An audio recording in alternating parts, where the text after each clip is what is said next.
So this is Rudkowski of WeAreChange.org here with Gerald Celente of the Trends Journal. Now, Gerald, you have been right so many times economically and just with all your predictions, but one thing I really wanted to talk to you, because I really appreciate your work, is where do we go in the future? What should we do? I mean, I know you do the economic stuff, but as a solution to all the problems, because we know the bankers are looting, we know the government is lying to us, is there a solution? Is there an answer to all these problems? Sure, there are a lot of answers.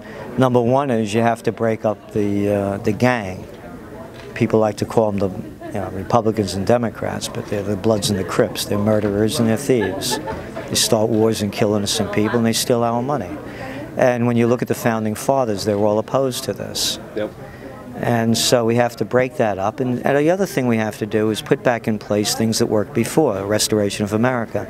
So you put back in, they talk about the Volcker Act. Who needs a Volcker Act? Put back the Glass-Steagall Act, word for word. Yep. It prevented it from happening before, it'll prevent it from happening again. Put back the Robinson-Patman Act, Sherman Antitrust Act, Clayton Antitrust Act, that allowed the everyday person to become an entrepreneur. Now you can't compete against the multinationals. Get rid of these other things, these hedge funds and private equity groups, and of course, no foreign entanglements. That's the big one too. So yeah, it can be changed. Is it possible? I mean, do you see it happening in the near future? And what do you see happening? It's up to the people. Yeah. It's up to the people, and that's why events like this count. Yeah. And to what me, you're doing and what everybody's just trying to do. To me, it's just open a door, give them the information, and hope that they walk through. Not hope. Yeah. No, that's up to them. But you keep doing what you're doing. Yeah. Hope is the most negative word in the metaphysical dictionary. That's very true. You're very right. You're putting me on the spot. Hey, I got one for you here. Hope and change. How's that? Huh? Does that fit well? I just like knowing and believing that the potential out there for the world to be totally different is right in front of us. It is. But it's up to us to grasp it. And I hate using the word hope, and I use it sometimes only because it means that we believe in it. No, and I believe in it. No, hope is the action. Yeah. I mean, I'm just, busting your chops. But the hope thing. But no, really, it's just up to the people. Look, there've been revolutions before. Yeah. I bought these buildings in Kingston, in colonial Kingston, pre-Revolutionary War buildings, 3 of them, because I want to see the Second American Revolution. This is my country. I love this country. I don't want a violent one. I want an intellectual, moral, and a spiritual revolution. More of an evolution. Yes. Kind of. Yeah. Process. Again, a higher civilization. Yeah. Now this is, again, look at the people that are running us. How could anybody look up to these people? As I said, anyone who looks up to them is looking down upon themselves. Now, a lot of people have been moving towards electronic currencies like Bitcoin and moving away from the bankers, and I really wanted to get your honest opinion of what do you honestly think of these cryptocurrencies like Bitcoin? They're not for me, and I could be 100% wrong on this. We did a big story in the current edition of the Trends Journal. Alex Silberman, our senior editor, did it. And you could see what happened, the volatility with it. When China doesn't want it, Canada doesn't want it. It's, I'm a gold and silver guy.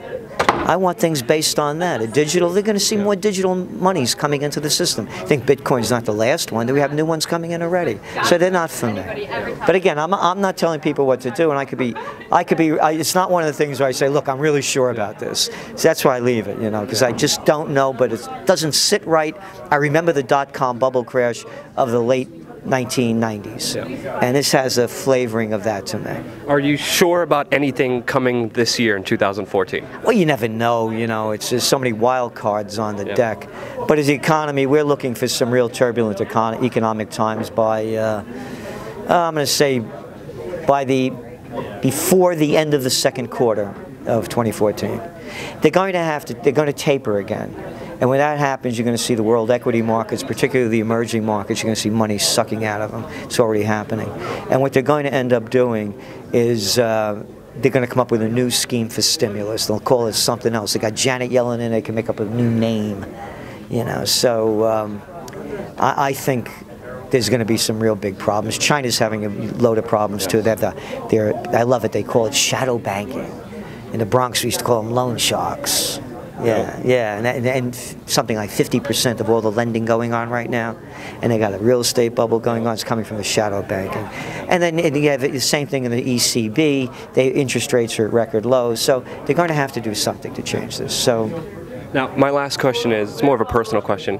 You're very open-minded. You speak from the heart, and you're very honest with everyone.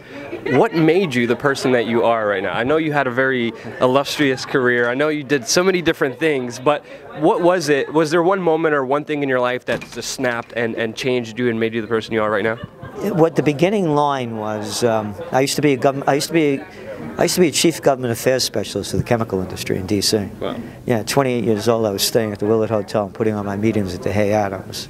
Wow. Yeah, and so I spent a lot of time in D.C. And one time, Jimmy Carter had just come back from Iran, after spending New Year's Eve with the Shah and his wife. And he announced to the American people that the Shah was the island of stability in the Middle East. Yeah. And I knew that this thing was going to collapse. I knew what a brutal dictatorship it was. I knew how the CIA and MI6 overthrew the democratically elected Governor Mossadegh. And that was a flashpoint for me, because I realized as the whole nation stood behind Carter, I said to myself, oil and gold prices are going to go up, and I started investing in them. And I didn't know what I was doing, and I made enough money to quit my job. And the second part of it was growing up. You know, it happened to me around 32 years old. And then I got into alternative. I have an honorary doctorate in complementary medicine. So I started to get into alternative things, meditation, eating healthy, and, you know, finding the truth within myself. And, you know, I'm the last guy to say that I did everything right, you know. It's a learning process. Exactly. I have a saying that hell for me is taking that last breath and knowing that I wasn't the person I said I was. So it's an awakening, and, you know, trying to be, I don't want to go to hell. I want to be true to myself. Very beautifully well said. I appreciate your honesty. You're a great human being. Thank you so much.